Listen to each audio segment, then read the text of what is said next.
Dear students, আমি আজি আলোচনা কৰিম ক্ৰিকেটৰ কাৰণে কোনে কোনে আজিলৈকে অৰ্জুন বঁটা লাভ কৰিছে। খেলৰ কাৰণে এইটো সেকেন্ড হাইয়েষ্ট প্ৰাইজ ভাৰতবৰ্ষৰ Arjuna award winners for cricket since 2000 চনৰ পৰা আজিলৈকে ভাৰতীয় খেলুৱৈসকলৰ ভিতৰত কোনে কোনে ক্ৰিকেটৰ কাৰণে অৰ্জুন বঁটা লাভ কৰিছে।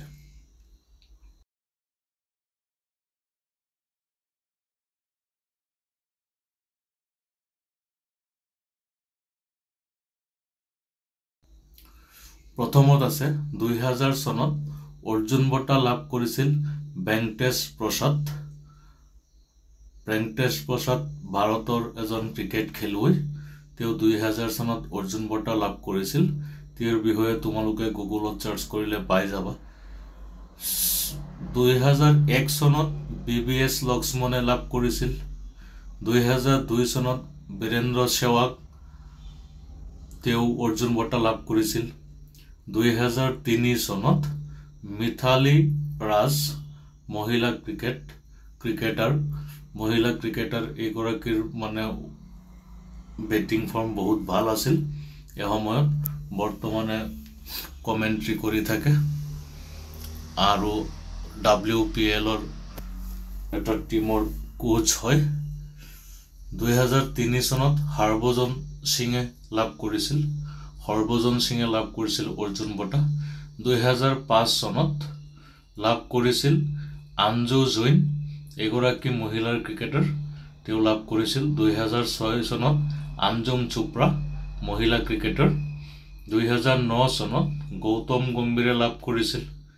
2010 চনত জুলন গোস্বামীয়ে লাভ কৰিছিল। 2011 চনত জাহিৰ খান। 2012 চনত যুৱৰাজ সিঙে ক্ৰিকেটৰ কাৰণে অৰ্জুন বঁটা লাভ কৰিছিল। 2013 চনত বিৰাট কোহলীয়ে লাভ কৰিছিল। 2014 চনত ৰবি আশ্বিনে লাভ কৰিছিল। ৰবিচন্দ্ৰন আশ্বিন তেখেতে লাভ কৰিছিল। 2015 চনত ৰোহিত শৰ্মাই লাভ কৰিছিল আৰু 2016 চনত আজিংক্য ৰাহানে লাভ কৰিছিল ক্ৰিকেটৰ কাৰণে অৰ্জুন বঁটা। 2017 চনত হৰমনপ্ৰীত কৌৰে লাভ কৰিছিল। বৰ্তমানেও WPL বা ইণ্ডিয়া এ টিমৰ কেপ্টেইন হয়। WPL মুম্বাইৰ হৈতেও খেলে। যোৱা বছৰৰ WPLৰ ট্ৰফি নিছিল। 2017 চনত চিতেশ্বৰ পূজাৰাই লাভ কৰিছিল। 2018 চনত স্মৃতি মান্দানাই লাভ কৰিছিল অৰ্জুন বঁটা। 2019 চনত ৰবীন্দ্ৰ জাদেজাই লাভ কৰিছিল অৰ্জুন বঁটা।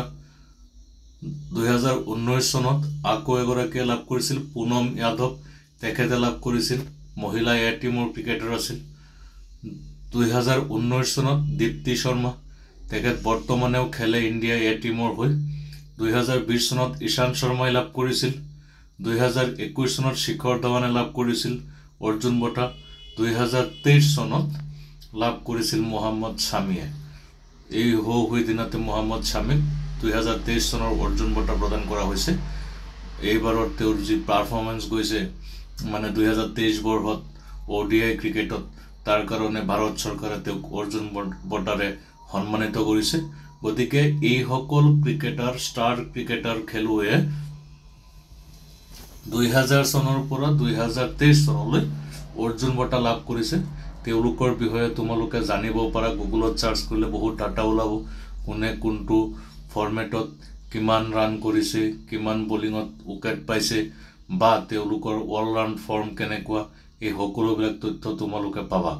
ক্ৰিকেটৰ ওপৰত এইখিনি কথা তোমালোকে জানিব লাগে জেনাৰেল নলেজৰ কাৰণে। গতিকে আজিৰ ভিডিঅ' ইমানলৈ। নতুন টপিক সোনকালে পাবা তোমালোকে। ধন্যবাদ।